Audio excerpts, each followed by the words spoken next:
Hallelujah, hallelujah. हमारे अनुग्रहकारी दयालु पिता, आपका धन्यवाद देते समय के लिए प्रभु जी। आपने इस प्रकार हम सबको इकट्ठा होने के लिए सहायता किया। हम आपके वचन के सामने बैठे। पवित्र आत्मा, आप हम एक एक से बातें करें। जैसे तैयार होना इन दिनों में प्रभु जी, तैयार होने के लिए आप हम एक एक की मदद करें। आपके हाथों में सौंपते यीशु मसीह के नाम से मांगते, आमीन। हाँ, तो जो वचन हम लोग ने पिछले दिनों में शुरू किया था, मैं विश्वास करती हूँ आप लोग सबने उसे पढ़ा होगा। दूसरा तिमुथी 4:6-8, जहाँ पौलुस अपने जीवन के अंत के समय में बोल रहा है कि मैं अच्छी कुश्ती लड़ चुका हूँ, मैंने अपनी दौड़ पूरी कर ली है, मैंने विश्वास की रखवाली की है। भविष्य में मेरे लिए धर्म का वह मुकुट रखा हुआ है, जिसे प्रभु जो धर्मी और न्यायी है मुझे उस दिन देगा, और मुझे ही नहीं वरन उन सबको भी जो उसके प्रकट होने को प्रिय जानते हैं। तो मैं विश्वास करती हूँ आप लोग सब ने ये वचन को अच्छे से पढ़ा है, और आप लोग को एक सवाल भी दिया था कि हम एक एक को सोचना है मेरा जीवन का लक्ष्य क्या है। जैसे इस संसार के लोगों के पास अपना अपना लक्ष्य होता है। कई लोगों का, जैसे उदाहरण के लिए किसी को यदि मकान बनाने का इच्छा है, तो उसके दिमाग में हमेशा क्या रहेगा कि मुझे मकान बनाना है, पैसा इकट्ठा करना है, और पैसों को खर्च करते समय हर समय उसका ध्यान रहेगा कि मेरा पैसा फालतू में ना जाए।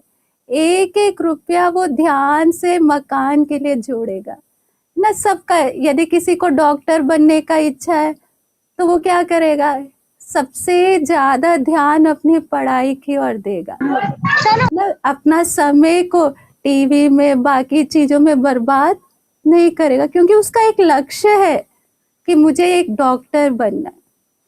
तो जैसे संसार के लोगों के पास अपना अपना लक्ष्य है, इससे गंभीर है हम लोग जो स्वर्ग के लिए तैयार हो रहे हैं। हमारा लक्ष्य यदि हमें अच्छे से मालूम नहीं, तो हम अपना कीमती समय फालतू की बातों में बर्बाद करें। यहाँ पर हमने जो वचन पढ़ा कि प्रभु का दास अपने जीवन के अंत के समय में बोल रहा है। यहाँ पे हम देख सकते हैं मेरा कूच का समय आ पहुंचा है। पौलुस को मालूम है अब मेरे पास समय नहीं रहा, लेकिन इस समय पौलुस दिलेरी से क्या बोल रहा है, मैं अच्छी कुश्ती लड़ चुका हूँ, मैंने अपनी दौड़ पूरी कर ली है, मैंने विश्वास की रखवाली की। तो मसीह जीवन क्या है करके हमें अच्छे से समझना है। कई बार हम विश्वासी लोगों का सोच क्या है कि हाँ, मैंने प्रभु को जान लिया, मैंने विश्वास कर लिया, मैंने बपतिस्मा ले लिया, मैंने पवित्र आत्मा पा लिया, अब मेरा स्वर्ग का तैयारी पूरा हो गया।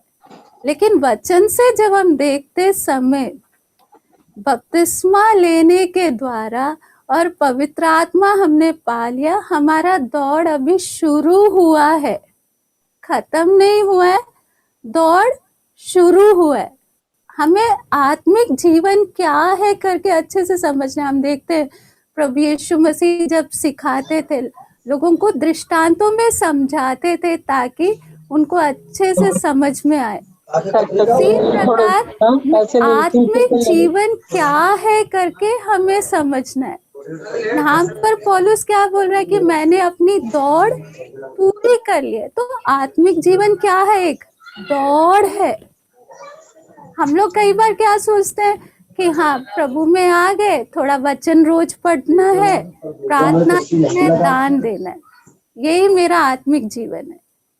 लेकिन ये नहीं है, ये सब है, जरूरी है, लेकिन एक दौड़ है जिसे हमें दौड़कर पूरा करना है। खाली एक रीति रिवाज करने से नहीं होगा ना। और हम देखते वचन में दौड़ के साथ साथ आत्मिक जीवन को यहाँ पे पौलुस क्या भी बोल रहा है, मैं अच्छी कुश्ती लड़ चुका हूँ। तो आत्मिक जीवन क्या भी है, एक लड़ाई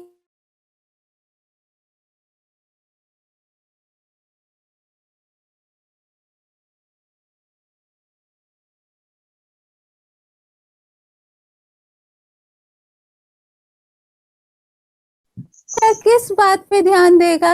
एक दुश्मन है जिसको तो दुश्मन का ताकत से बढ़कर मेरा ताकत होगा, तभी मैं दुश्मन को हरा पाऊंगा। इसलिए एक कुश्ती लड़ने वाला पहलवान का ध्यान क्या किस में रहता है कि मुझे अभ्यास करना है, साथ में मुझे अपना ताकत को बढ़ाना है।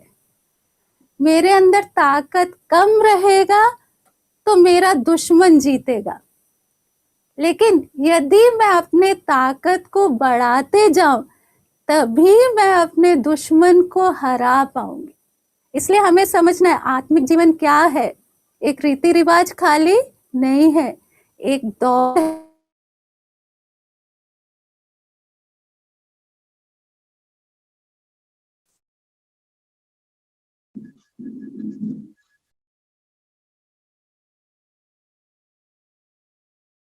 है, दुश्मन को हराना है। इसके साथ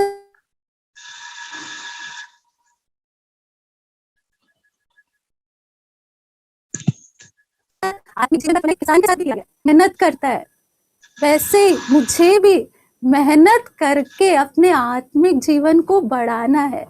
यदि एक किसान सोचे कि आज मेरा मन नहीं कर रहा है पानी डालने के लिए या खेत का ध्यान रखने के लिए, तो उसका खेत कुछ ही दिनों में क्या हो जाएगा, ऐसे लापरवाही से रहेगा तो उसका खेत सूख जाएगा और उसके सारे मेहनत पर पानी फिर जाएगा। इसलिए सबसे मेहनती एक किसान होता है, उसको पता है थोड़ी सी भी मैं लापरवाही करूंगा तो कीड़ा आकर खेत को नाश कर देगा, पानी नहीं डालूंगा 2-3 दिन तो सूख जाएगा।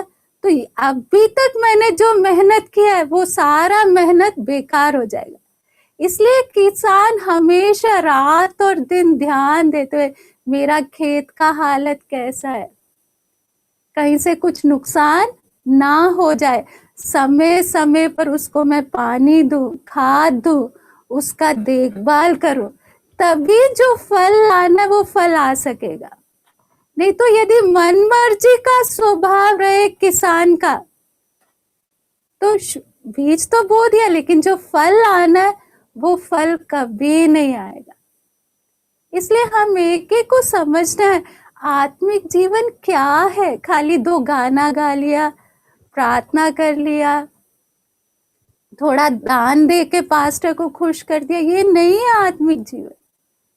परमेश्वर ने मुझे और आपको एक लक्ष्य के साथ चुना है, तो इसलिए मुझे और आपको समझना है मेरा दौड़ क्या है।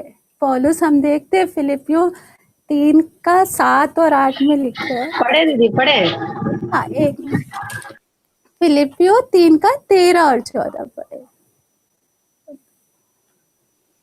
हे भाइयों, मेरी भावना यह नहीं कि मैं पकड़ चुका हूँ, परंतु केवल यह एक काम करता हूँ कि जो बातें पीछे रह गई है उनको भूलकर आगे की बातों की ओर बढ़ता हुआ निशाने की ओर दौड़ा चला जाता मेरी हूँ, भावना ये ताकि वह इनाम पाऊं जिसके लिए परमेश्वर ने मुझे मसीह यीशु में ऊपर बुलाया है।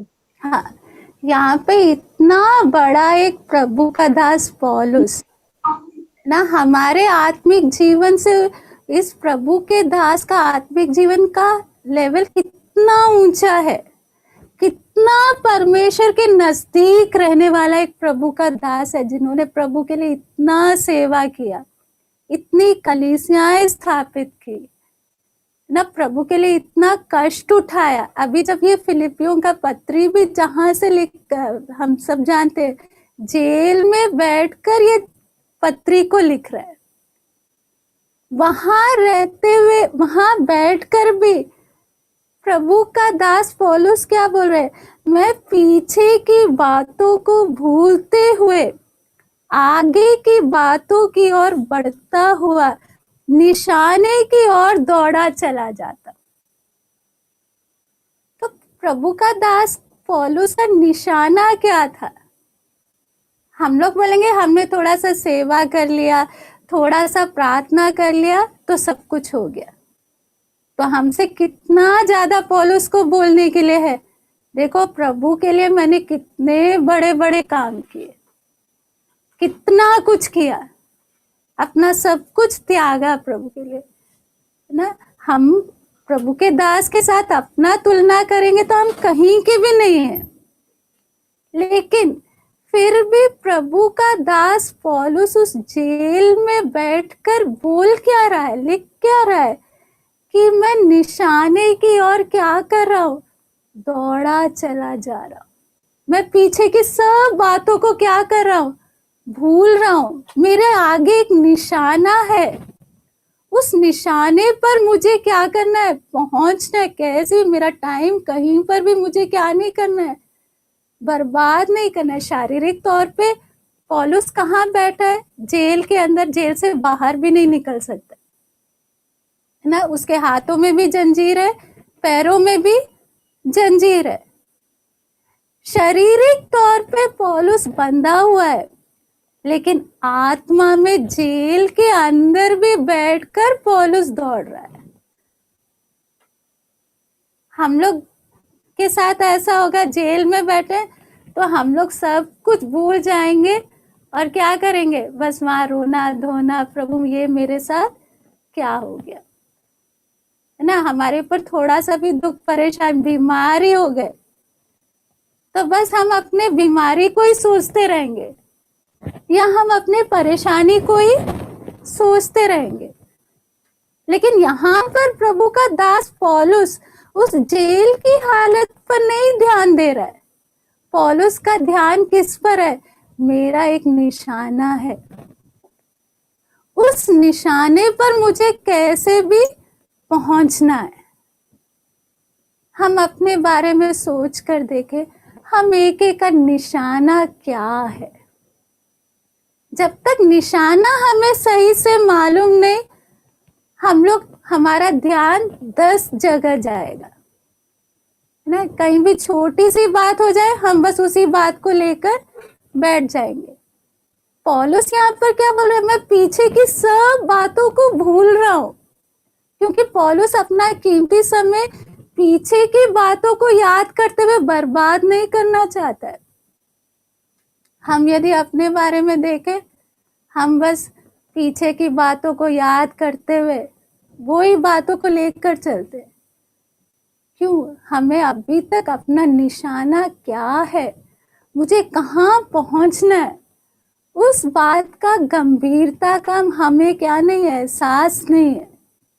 इसलिए इन दिनों में सबसे जरूरी बात क्या है, मुझे और आपको अपना मेरा दौड़ क्या है। मसीह जीवन बैठकर आराम से बातें करते हुए रहना या थोड़ा सा वचन पढ़ लिया या रीति रिवाज का एक जीवन नहीं है। हमें समझना है मसीह जीवन एक दौड़ है।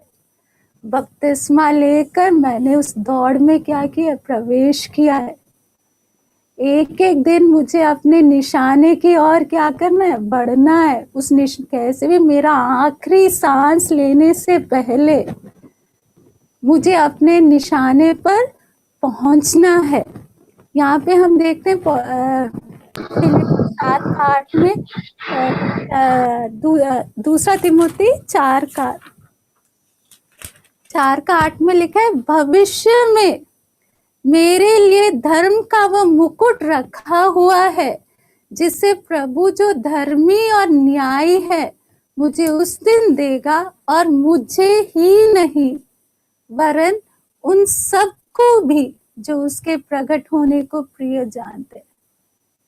तो यहाँ पे प्रभु का दास क्या बोल रहा है कि मैंने अपना दौड़ को क्या कर लिया, पूरा कर लिया। भविष्य में मेरे लिए क्या रखा हुआ है, वो धर्म का मुकुट रखा हुआ है।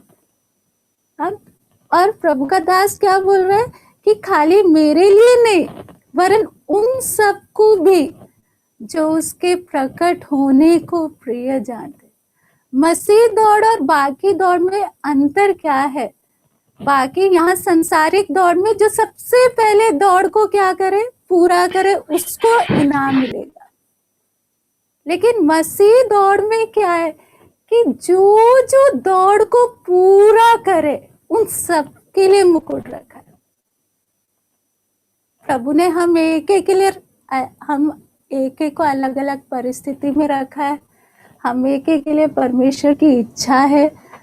यदि मैंने इस संसार में रहते हुए उस इच्छा को पूरा किया, और साथ में हम रोमियो 8:29 में पढ़ते हैं कि हम एक एक को यीशु के स्वभाव में बदलना है। प्रभु ने इसलिए हमें चुना है।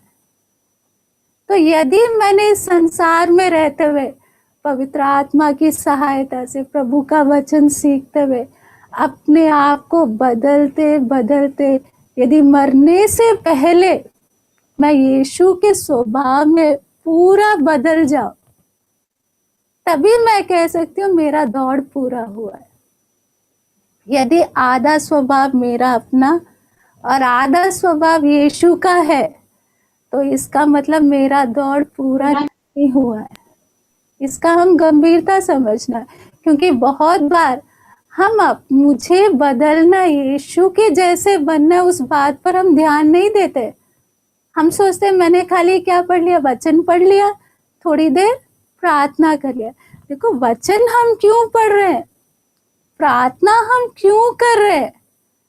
ताकि मेरे अंदर के व्यक्ति को ताकत मिले और मेरे स्वभाव में उसका परिवर्तन आए। यदि मैंने वचन पढ़ा और 2-2 घंटे भी बैठकर प्रार्थना किया, लेकिन मेरे स्वभाव में कोई परिवर्तन नहीं आ रहा है, तो दौड़ में मैं आगे नहीं बढ़ रही हूँ, मैं वहीं की वहीं हूँ। जैसे हम लोग खाना क्यों खाते? ताकि हमें ताकत मिले, हम काम कर सके।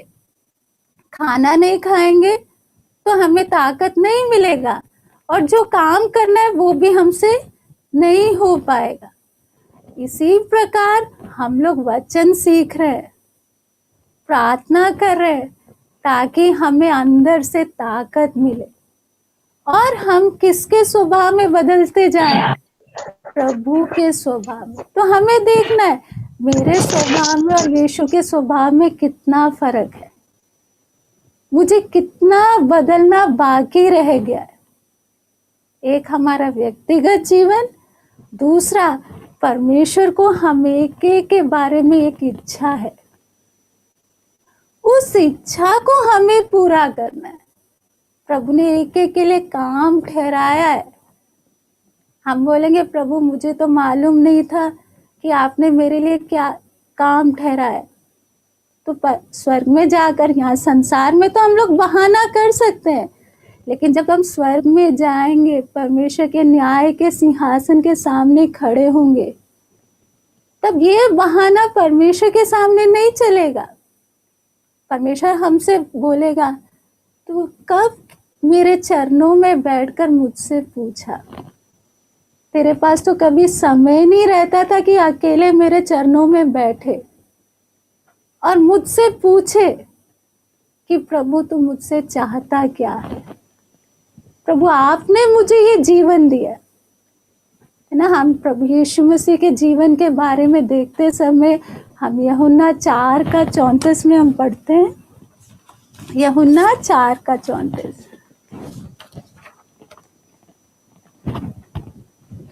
यीशु ने उनसे कहा, मेरा भोजन यह है कि अपने भेजने वाले की इच्छा के अनुसार चलूं और उसका काम पूरा करूं। तो यीशु का हमेशा ध्यान किस बात पे था कि मेरा एक भेजने वाला है, मुझे उसकी इच्छा के अनुसार चलना है, और जिस उद्देश्य के साथ उसने मुझे भेजा है, जिस काम के लिए उसने मुझे भेजा है, उस काम को मुझे पूरा करना है। हम लोग, हमारा यहाँ पर लक्ष्य क्या है? हाँ प्रभु, अपना भी काम चलता रहे, थोड़ा बहुत आपका भी काम कर लेंगे। ऐसे करते, ऐसा हमारा सोच रहेगा तो परमेश्वर जिसने हमें इस संसार में भेजा है उसका काम को हम आधा कर लेंगे लेकिन पूरा नहीं कर पाएंगे।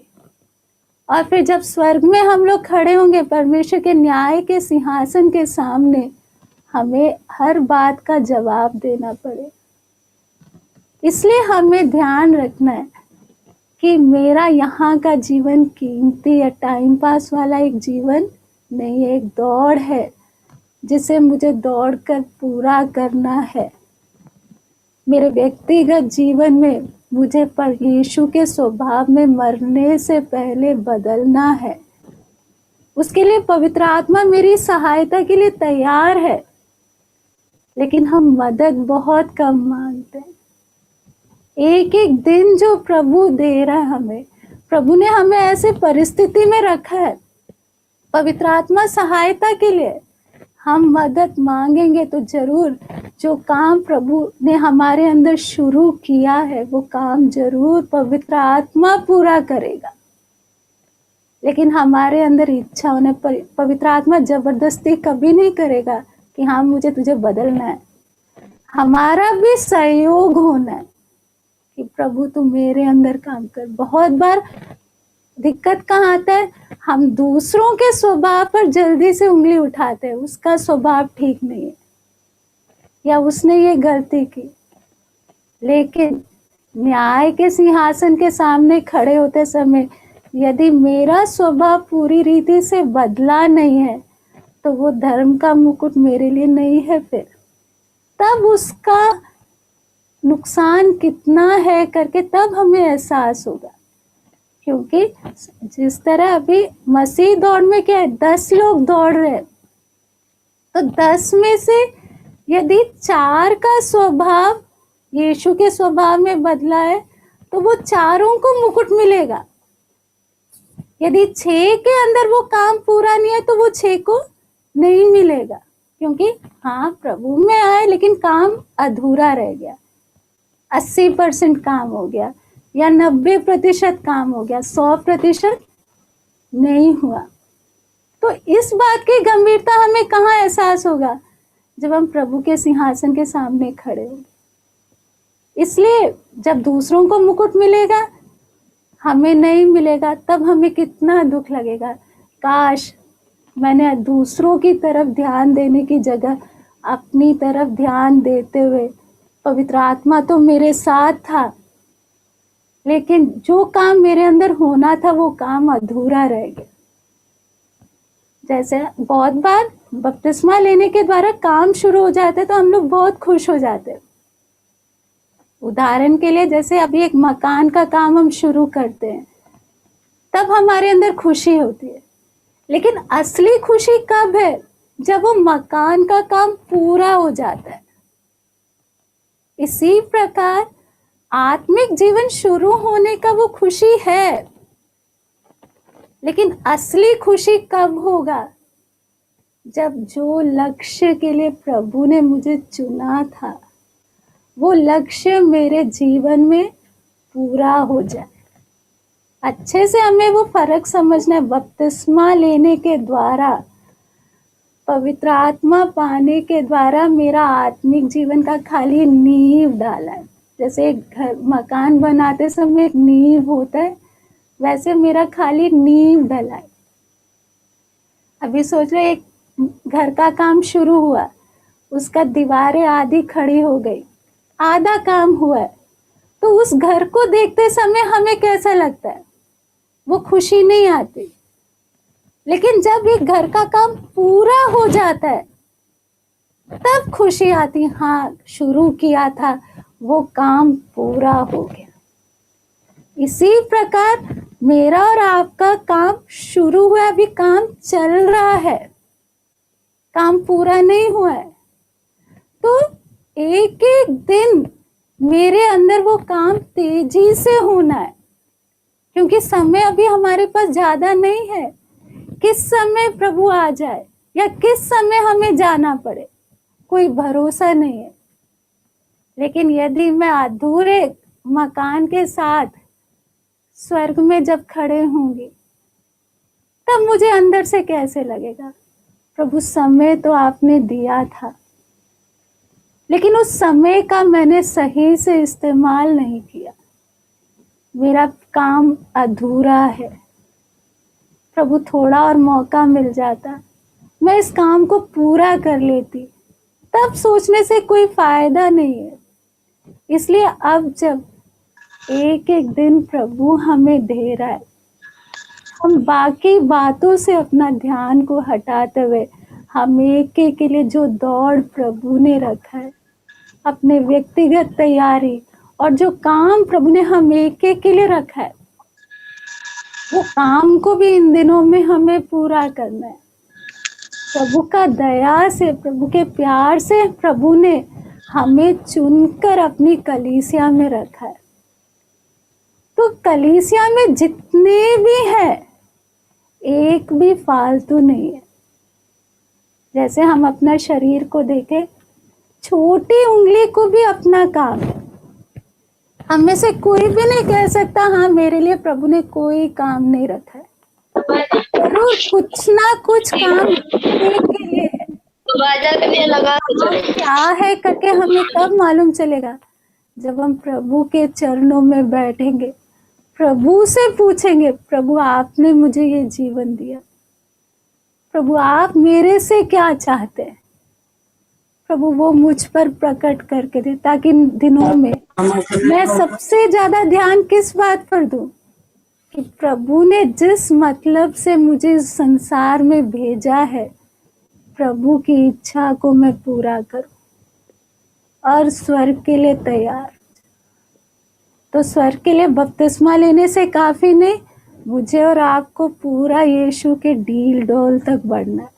उसके लिए हम वचन सीखें, उसके लिए हम प्रार्थना करें, ताकि अंदर से हमारा आत्मिक मनुष्य बढ़ता जाए और हम शैतान से लड़कर हर परिस्थिति पर जय पा सकें। बहुत बार क्या होता है कि हम लोग हार मान जाते हैं, प्रभु मेरे से नहीं ये दौड़ पूरा होगा।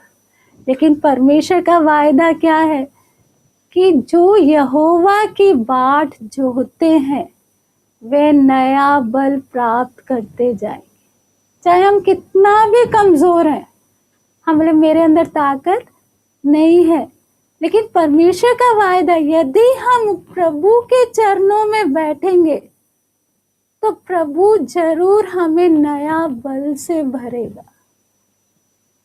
हम पढ़ते यशाया 40 का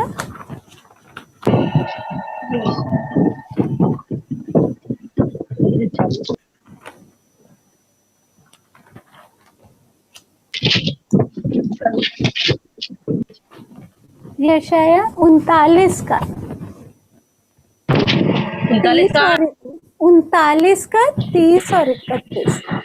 तरुण तो थकते और श्रमित हो जाते हैं और जवान ठोकर खाकर गिरते हैं, परंतु जो यहोवा की बाट जोते हैं वे नया बल प्राप्त करते जाएंगे। वे उकाबों के समान उड़ेंगे, वे दौड़ेंगे और श्रमित ना होंगे, चलेंगे और थकित ना होंगे। तो यदि हम कितने भी कमजोर हैं, लेकिन यदि हम प्रभु के चरणों में इंतजार करेंगे, प्रभु हमें नया बल से भरेगा। यहाँ पे लिखा है वे उकाबों के समान उड़ेंगे ना। हम सब जानते उकाब पक्षी कैसे उड़ता है ना, चाहे कितना भी तूफान आए, कुछ भी आए, वो किसी का भी परवाह ना करते हुए ऊंचाइयों पर उड़ता है। इसी प्रकार यदि हम प्रभु के चरणों में बैठेंगे, प्रभु जरूर हम एक एक को अपने बल से भरेगा। चाहे संसार में कितना भी आंधी तूफान आए, कुछ भी हमें निराश नहीं कर पाए। लेकिन उसके लिए हमें क्या करना इन दिनों में? प्रभु ये दौड़ जो आपने हम एक एक के लिए रखा है, हमारे अंदर कोई ताकत नहीं इस दौड़ को पूरा करने के लिए। प्रभु आप हम एक एक को उस नए बल से भरे, ताकि थोड़ा समय जो हमें रह गया, हमारे सामने रह गया, इस थोड़े समय में आपने रखा हुआ दौड़ को हम एक एक पूरा कर सकें। आइए हम प्रार्थना। हालेलुया। स्वर्गीय पिता, धन्यवाद देते प्रभु जी आपके पवित्र वचन के लिए। प्रभु इस वचन में जैसे आपने लिखा है कि हम एक एक ने अपना दौड़ को पूरा करना है।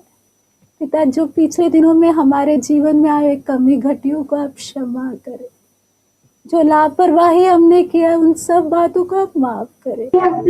इन अंतिम दिनों में प्रभु आपसे नया बल पाते हुए प्रभु अपने अपने दौड़ को पूरा करने के लिए आप हमें एक एक की सहायता करें। आपके हाथों में सौंपते यीशु मसीह के नाम से मांगते।